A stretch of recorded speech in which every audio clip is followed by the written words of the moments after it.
लोग जो हैं भेड़ बकरियां हैं जी इनकी। हमारे पे तो कम से कम ख्याल करें, हम उनसे हाथ जोड़ें। तंग आता है तो फिर तंग आमद न्यूज़ चैनल और मैं हूं आपका मेज़बान इरफान इम्तियाज़। इस वक्त मैं मौजूद हूं तरनोल के मुकाम पर, जहां पे शहरियों की जानब से इस वक्त एहतजाज का सिलसिला जारी है तरनोल पे, और सड़क को भी ब्लॉक कर दिया गया है। इनकी जानब से एहतजाज किया जा रहा है, जितने भी वापडा है उसके ख़िलाफ़ या फिर इलेक्ट्रिसिटी डिपार्टमेंट के ख़िलाफ़ बिजली के इजाफी बिल्लात इन पर डाले गए हैं और पे इजाफी टैक्सेस इनको सरों के ताज हम पहनाते हैं और इनको इज़्ज़त हम देते हैं और उन जगहों पे जाके पार्लिमान में बैठाते हैं, और यही लोग आके हमारी गर्दनें काटते हैं, हमारा खून निचोड़ते हैं। एक रेडी वाला जनाब जिसका जो है वो 400 रुपया बिल आता था पहले, वो भी मुश्किल अदा कर सकता था।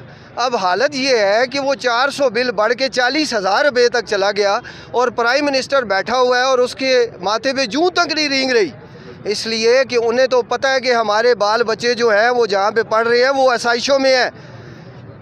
ठंडी जगह पे बैठ के कभी भी गर्मी का आप एहसास नहीं कर सकते हो जब तक आप गर्मी में जाओगे नहीं, इसलिए हमें उस गर्मी का एहसास है। इन लोगों ने निचोड़ के रख दिया है, हमें मार के रख दिया है। और ये फ्यूल एडजस्टमेंट पहले टैक्स था, उस फ्यूल एडजस्टमेंट पे उन्होंने जायद जो है वो फ्यूल एडजस्टमेंट टैक्स लगाया, फिर फर्दर टैक्सेस लगाए, फिर नीलम जेलम का जो पावर का है आप वो देखें वो टैक्सेस कितने बढ़ा के कहाँ पे परसेंटेज वो लेकर गए। फिर यहाँ तक जनाब अल्लाह का कहर नाज़िल हो इस वापडा पे। और ये मसाजिद जो मदारिस है उनके जो मीटर्स लगे हुए हैं जनाब, उन पे टीवी चार्जेस लिए जा रहे हैं, जहाँ पे टीवी लगता नहीं है। ये गवर्नमेंट क्या कर रही है, पहले जो थी वो रियासत मदीना का आइडिया आया, इन्होंने कहा जी कि मैं ये कर दूंगा वो कर दूंगा, उसने वो ऐसी की तैसी कर दी, ये मानते हैं हम। और आज हम यहाँ तक पहुँचे हुए हैं, रोड पे एहतजाज कर रहे हैं। और हम ये पूरा अहले इलाका की तरफ से नहीं, ये जितनी आवाम पूरे पाकिस्तान की गरीब आवाम की तरफ से एक ही आवाज़ है, खुदा का वास्ता है, खुदा का वास्ता है हम पे रहम किया जाए। और ये जो फ्यूल एडजस्टमेंट जो अवज़ाई टैक्सेस और फर्दर टैक्सेस लगाए गए हैं, और ये इन टैक्सेस को ख़त्म किया जाए और आवाम को जो है कि रिलीफ दिया जाए।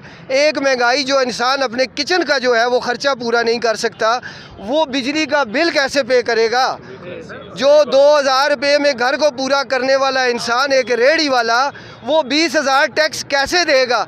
ये मेरा सवाल मेरा नहीं बल्कि पूरी पाकिस्तानी आवाम का सवाल, और यहाँ पे खड़े हुए लोगों का सवाल है कि ये पार्लियामेंट और ये आपकी मीडिया की वसातत से, आपकी मीडिया की वसातत से उन पार्लिमान में बैठे हुए लीडरों को, वो लीडर नहीं अंदर बैठे हुए जो हमारे मेंबर हैं इस वक्त, वो बने हुए हैं गीदड़।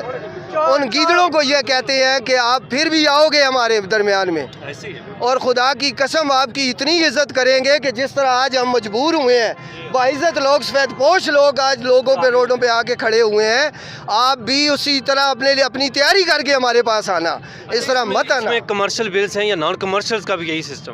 ये देखें जी, कमर्शियल्स का भी सेम ही है, कमर्शियल्स का भी सेम ही है जी, और नॉन कमर्शियल्स का भी ये है।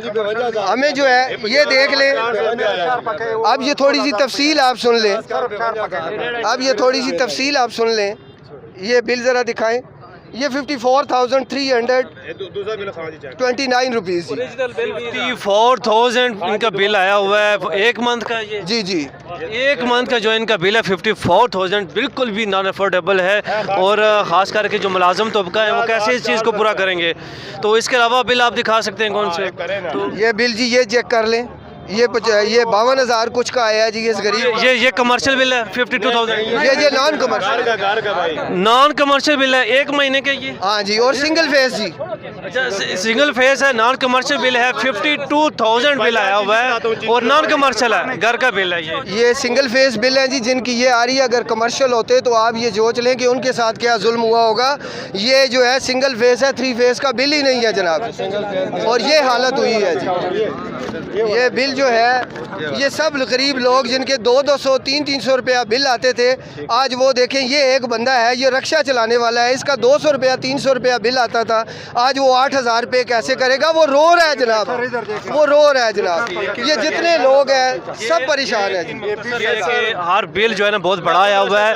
अभी ये 16,000 रुपये बिल इसका आया हुआ है, 52,000 बिल है, आपको बताया, 54,000 एक बिल आया हुआ है। और यही सूरत हाल चल रही है इस वक्त हर जगह जगह पे जो मुलाजम पेशा तबका है, जो मुलाजम लोग हैं, बुरी तरह से मुतासर हो रहे हैं और बिल्कुल नॉन अफोर्डेबल बिल हैं जो वो अफोर्ड नहीं कर पा रहे।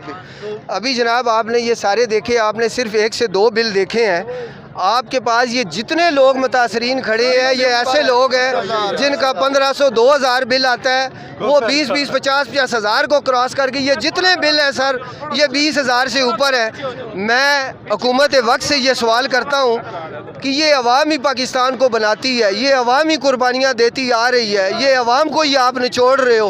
अभी तक जो पाकिस्तान खड़ा है, मैं खुदा की कसम उठा के कह रहा हूँ, ये हम अवाम के खून पसीने की कमाई से खड़ा हुआ है। अभी आपके मुतालबात क्या है, क्या मुतालबात हैं आपके जो एहतजाज किए जा रहे हैं? हमारे जो जायज़ मुतालबात है हुकूमत वक्त से, और जो ये इन्होंने मिफ्ता इस्माइल जो बुलाया हुआ है, ये मुफ्ता है। इस मुफ्ते को कोई समझ नहीं आती, क्योंकि मुफ्ता जो है वो मुफ्ती होता है, तो हम मुफ्ते तो नहीं है ना जी। और इसको कम से कम समझाया जाए, हटाया जाए, और गरीबों का मजाक ना उड़ाए एसी में बैठ के, ठीक है जी। और उनसे दरख्वास्त की जाती है कि जो फ्यूल एडजस्टमेंट जो टैक्सेस इन्होंने दिए और अदर टैक्सेस जो इन्होंने लगाए गए हैं गरीबों पे, जो बंडल डाला गया है, खुदा का वास्ता है उनको हटाया जाए। और ये नीलम झेलम का जो प्रोजेक्ट है, ये जनाब मेरी उम्र उस वक्त थी 22-23 साल थी, मैं उस वक्त से टैक्स पे कर रहा हूँ, अभी तक नीलम झेलम नहीं बना जनाब। नीलम झेलम के बाद में चीफ जस्टिस ऑफ पाकिस्तान जो साबका है साकिब निसार साहब, उन्होंने भी डैम बनाने का प्लान किया, वो भी फंड उसी तरह पड़े हुए हैं। हम आवाम का पैसा वो कहाँ गया, ये सवाल मैं नहीं करता, और मैं अगर आपके पास हूँ, ये सब का सवाल है, मेरी ज़ुबान से निकल रहा है, ये सब का सवाल है कि वो पैसे कहाँ गए, कि आज हमें यहाँ पर लाचार और मजबूर कर दिया गया कि आज लोग हम एहतजाज करने पर मजबूर हो गए। तो हम हुकूमत वक्त से मेरी दरख्वास्त है, पुरअमन एहतजाज करने वाले लोग हैं, ये जहन में रख लो आप। अभी तो आप एसी में बैठे हुए हो, गर्मी की आपको शिद्दत का एहसास नहीं, आपको रिस्क का भी एहसास नहीं, आपने रेडियाँ नहीं लगानी, आपने किक बैक्स लेनी है, आपने प्रॉफिट्स लेनी है, आपने डाके मारने हैं, और गरीब को कम से कम मत निचोड़ो। गरीब ने अभी तक पाकिस्तान को अपने खून पसीने की कमाई से खड़ा किया हुआ है, और इंशाअल्लाह आगे भी इसी तरह खड़ा करेंगे। आप लोग भाग जाओगे, हम नहीं भागेंगे इंशाअल्लाह।